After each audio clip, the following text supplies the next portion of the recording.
क्या आप भी सोचते हैं कि लोग आपके बारे में क्या कहेंगे? क्या किसी की छोटी सी बात आपको कई दिनों तक परेशान करती रहती है? आप अपनी मेहनत से आगे बढ़ना चाहते हैं, लेकिन एक आलोचना आपके पूरे उत्साह को खत्म कर देती है। आलोचना न केवल आपका मूड खराब करती है, बल्कि यह आपकी रचनात्मकता और प्रगति को भी रोक देती है। आज हम गौतम बुद्ध के जीवन से एक शक्तिशाली कहानी जानेंगे, जो आपको सिखाएगी कि आलोचना के जहर को बिना पिए उसे कैसे लौटाया जाए। बहुत समय पहले की बात है। श्रावस्ती के निकट एक शांत वन क्षेत्र में गौतम बुद्ध अपने शिष्यों के साथ ठहरे हुए थे।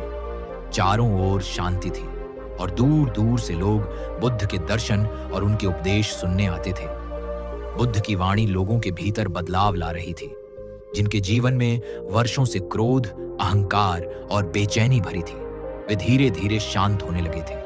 लेकिन हर परिवर्तन कुछ लोगों को सुकून देता है और कुछ को असहज कर देता है। उसी असहजता से भरा एक व्यक्ति उस दिन बुद्ध के पास आया था। उस व्यक्ति के मन में बुद्ध के प्रति सम्मान नहीं, बल्कि जलन थी। उसे लगता था कि बुद्ध लोगों को कमजोर बना रहे हैं, उनकी सोच को बदल रहे हैं, और इसी वजह से वह भीतर ही भीतर जल रहा था। जैसे ही उसने बुद्ध को लोगों से घिरा देखा, वह भीड़ के बीच आगे बढ़ा और ऊंची आवाज में बोलने लगा। उसने बुद्ध पर ढोंग करने का आरोप लगाया, उनकी साधना का मजाक उड़ाया और यहां तक कि अपमानजनक शब्दों का प्रयोग करने लगा। उसके शब्दों में गुस्सा था, उसकी आंखों में नफरत थी और उसकी आवाज में भीतर भरे जहर की पूरी ताकत थी। शिष्य बेचैन हो उठे, कुछ के चेहरे लाल हो गए, सबकी निगाहें बुद्ध पर थीं।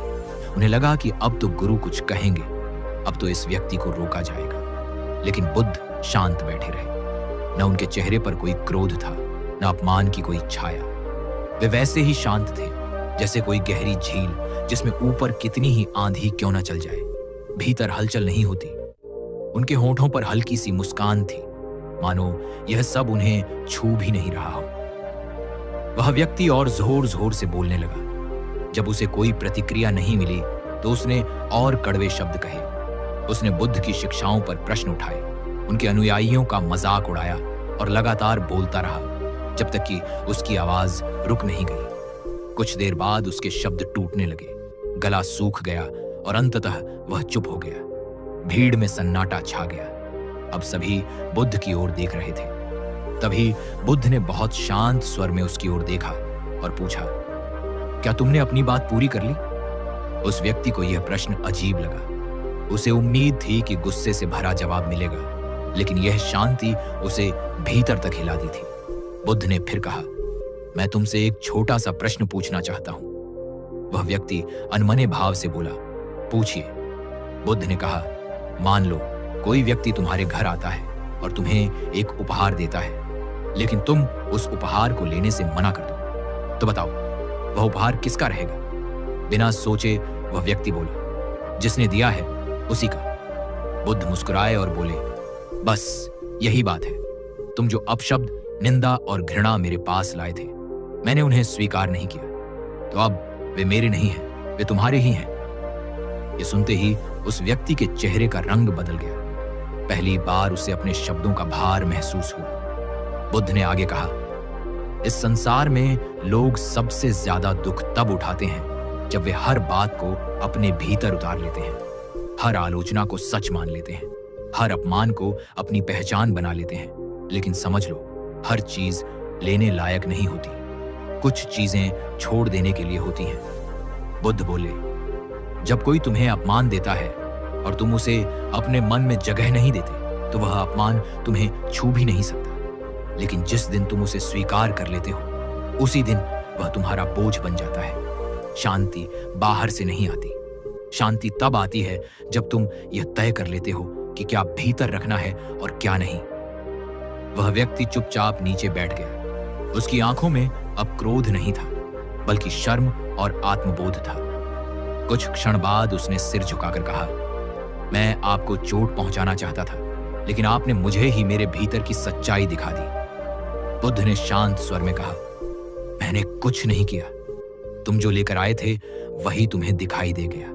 उस दिन उस व्यक्ति ने बुद्ध से क्षमा मांगी और पहली बार उसके मन ने हल्कापन महसूस किया। भीड़ समझ चुकी थी कि असली शक्ति जवाब देने में नहीं, बल्कि प्रतिक्रिया न देने में होती है।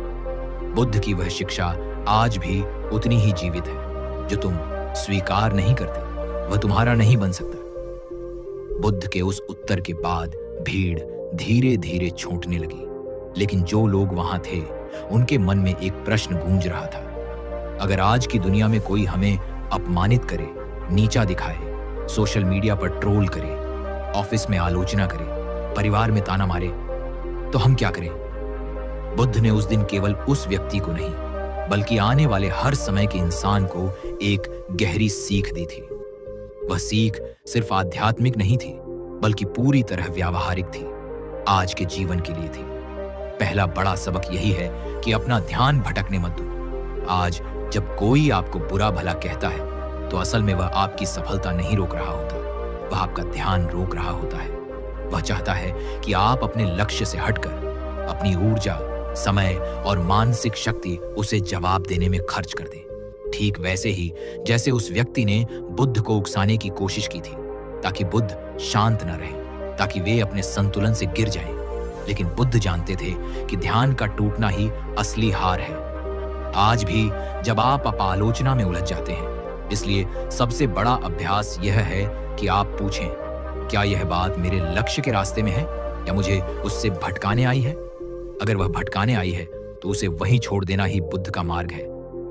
दूसरा गहरा सबक यह है कि हर आलोचना उपहार नहीं होती। हम अक्सर यह मान लेते हैं कि जो भी कोई कह रहा है उसमें कुछ न कुछ सच्चाई होगी, लेकिन सच यह है कि अधिकतर आलोचनाएं बोलने वाले के भीतर भरे तनाव, जलन, असफलता और कुंठा का कचरा होती है। बुद्ध ने उपहार का उदाहरण इसलिए दिया था क्योंकि उपहार वही लिया जाता है जो उपयोगी हो। अगर कोई सच्ची सलाह देता है जो आपको बेहतर बना सकती है, तो उसे स्वीकार करना बुद्धिमानी है। लेकिन अगर कोई सिर्फ जहर दे रहा है, तो उसे स्वीकार करना मूर्खता है। आज के जीवन में यह फर्क समझना बहुत जरूरी है।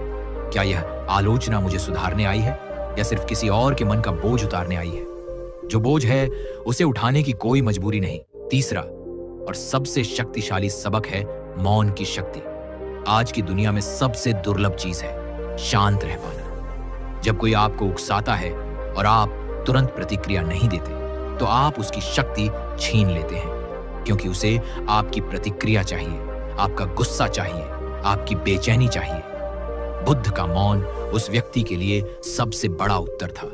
आज भी जब आप चुप रहते हैं, जब आप तुरंत जवाब नहीं देते, जब आप खुद को संभालते हैं, तो सामने वाला खुद ही थक जाता है। मौन कायरता नहीं है, मौन आत्मनियंत्रण है, और आत्मनियंत्रण वही शक्ति है जो आपको दूसरों से नहीं बल्कि खुद से आगे रखती है। बुद्ध की यह कहानी हमें यह नहीं सिखाती कि दुनिया में आलोचना खत्म हो जाएगी, बल्कि यह सिखाती है कि आलोचना आपके भीतर तक पहुंचे या नहीं, यह निर्णय आपके हाथ में है।